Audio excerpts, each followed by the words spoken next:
Polly Scattergood, welcome to EQ Music. How are you? Yeah, good, thank you. Good. How does it feel to have Arrows kind of finally out there? Uh, it's a very good feeling. Yeah. It's kind of a relief. It's taken so long to write it, and it's nice having it finally out there in the world, and so I can stop obsessing over the tiny bits of it.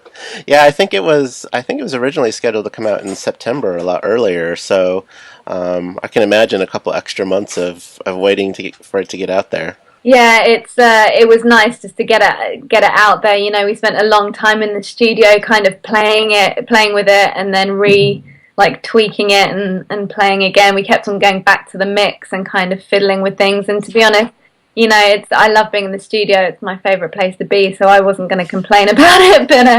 But yeah, it's nice to have it out now. Fantastic, fantastic. I wasn't aware of your first album before Arrows came out, so I'm kind of a new fan, so to speak. But how is Arrows different from your 2009 debut album? My first album, I think, I wrote a lot of it when I was a teenager, and it was quite introspective. You know, there was a lot of quite, I suppose, adolescent emotions in it, and with this album, I kind of wanted to make it as much about the music as the lyrics, and Okay. I really wanted to explore. You know, I love film soundtracks and stuff, and I really wanted to explore the idea of making music that goes alongside the songs and kind of creates all these different worlds. And so I suppose that's kind of what I wanted to get out of Arrows. I wanted it to be a bit more uplifting than the first album as well. Okay.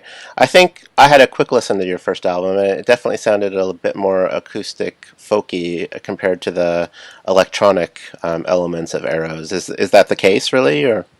Well, not really. I mean, the first album, although I suppose it was quite a lot softer in places, there were everything on, or a lot of things on the first album. It was produced by Simon Fisher Turner, and I don't know if you know his work, but he's a very inspirational person to be around, because he's really into his soundscapes and his textures. And him and Gareth Jones, they co-produced it, but it's like all the pianos on my first album. We often put pianos through synthesizers or put them through a microphone that went out into a hallway and echoed. So we were always playing around with electronics, but I suppose on the first album it was maybe in a softer way. Okay. Well, this album, I used a lot more actual synthesizers and a lot more kind of drums and bass lines and stuff like that. Whereas the first album, I suppose it was more put together with more acoustic instruments, but then we kind of chopped things up and sampled them and stuff. So yeah, I guess this album is more electronic. Sounds good. And, well, pop and electronic music is really our forte, so we really, I think you kind of really had us at Disco Damaged Kid when it first came out.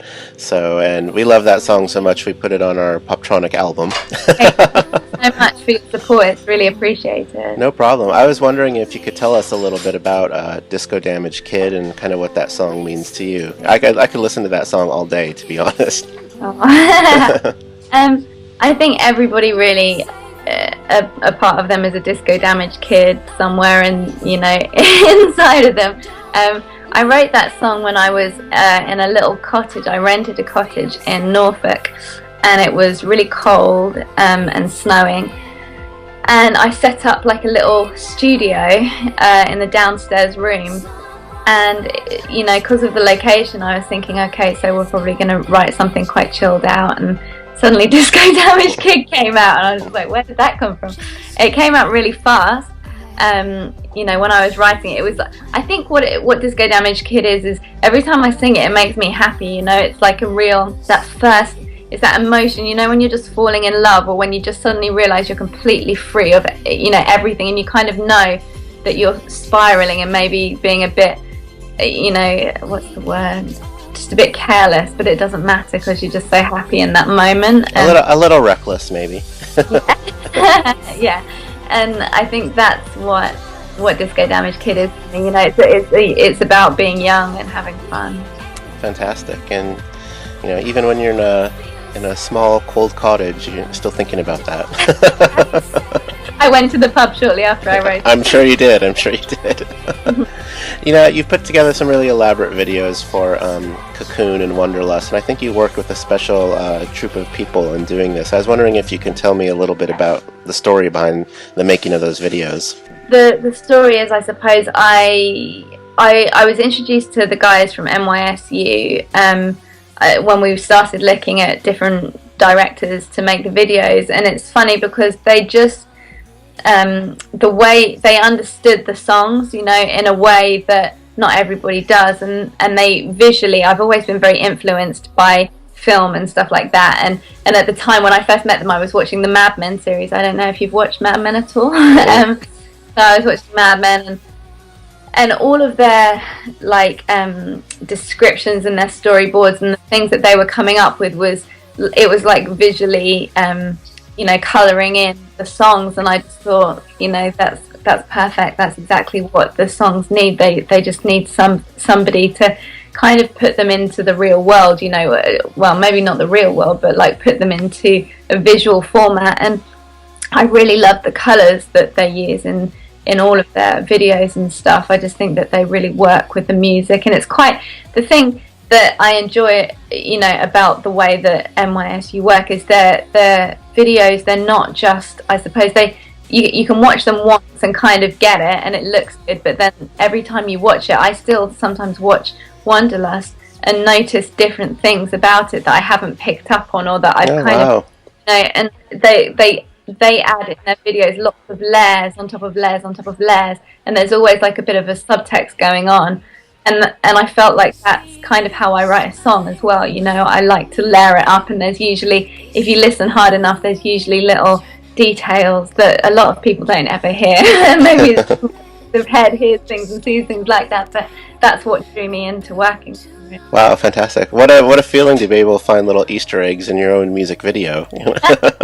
I should say, you know, we live in sort of a new music industry sort of right now with, you know, digital downloading being huge and all that. What's the most challenging part of being someone who's making music in the new music industry?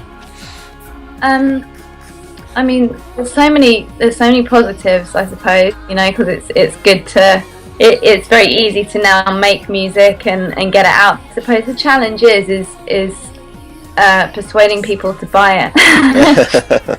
Yeah.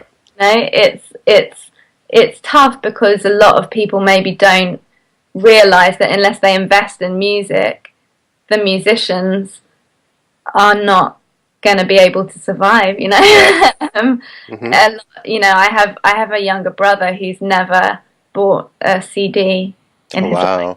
Oh, wow. You know, he just doesn't, he downloads, he listens to everything on YouTube, you know, and everything's digital, and you know, he understands that you have to, you know, buy music legally and stuff, but you know, to be honest, the sharing thing, I love the sharing thing. It's like the old school way of making mixtapes, isn't it? You know, I'm not kind of saying it's wrong, but there has to be a way that we can make it work for everybody, so that the people who are, you know, making music in their bedroom and full time or whatever, you know, so they can survive really as musicians. I think that's probably the hardest thing, but I'm sure something's going to come along at some point. I guess live is a much bigger thing now, isn't it? Because everyone loves going to gigs and stuff. And yeah, you still can't take away that experience. So yeah, exactly, that's one thing that will never go.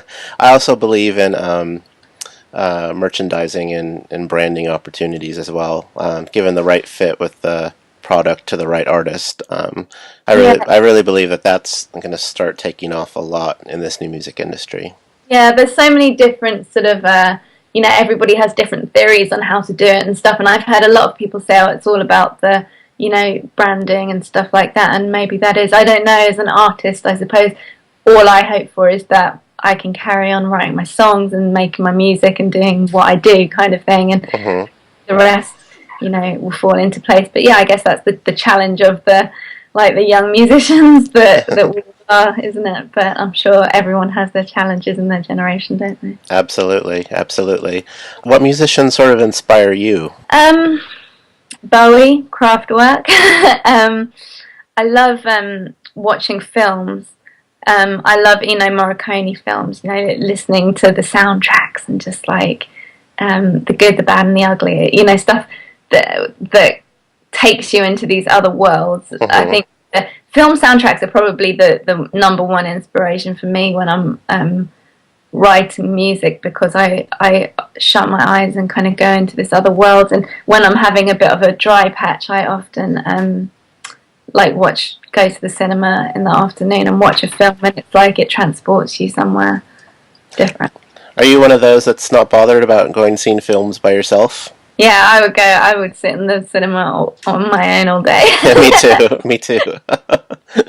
That's amazing.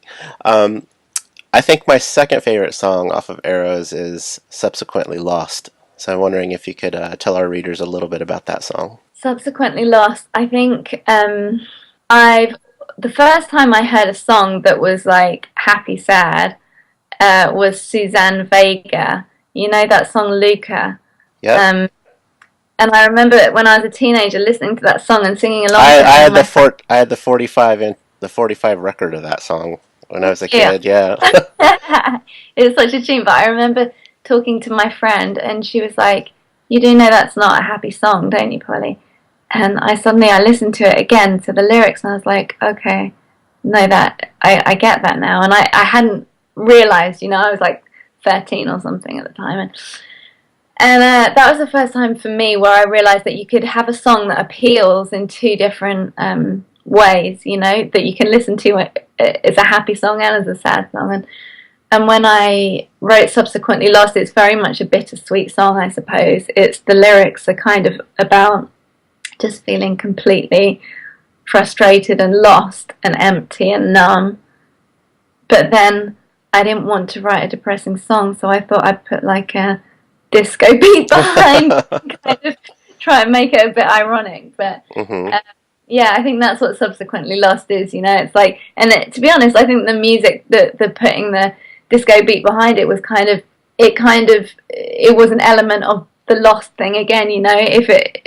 If I had known what it was going to be, I suppose I should have made the music to totally reflect the lyrics, but I kind of wanted that juxtaposition of the two different feels to kind of, because that is just lost, isn't it? Yeah. Oh, that's a great story. Thank you for sharing that. It makes me want to go and listen to Luka again now.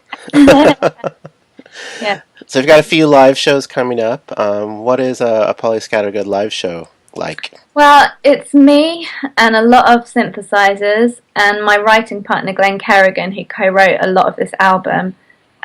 He is also on stage with me. So it's just the two of us, and Glenn does a lot of the like technical electronic stuff, and I play and I sing. So it's the two of us. I have a really nice Moog on stage with me, and yeah. We've got some nice bits of gear, and I play the iPad as well.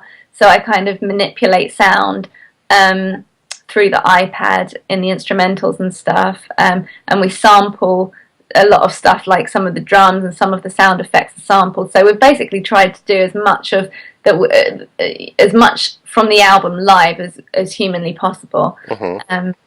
And yeah, I mean, I think it's a good live show. You should come down and see one. I might just pick it down to your Auction Bar and Grill show. So. Oh yeah, come down. Yeah, let me know. I'll make sure you're on the guest list. Thank you. Fantastic. Polly Scattergood, it's been a pleasure chatting with you today. Do you have any sort of parting words for our EQ Music readers who might be, like me, discovering you for the first time through Arrows? Well, I mean, I suppose thanks for the support, and yeah, come along to a live show, and there's going to be another single out soon as well, which is you're the first person I've told, but but yeah, there's going to be a new single coming out from Arrows soon, and hopefully a new video.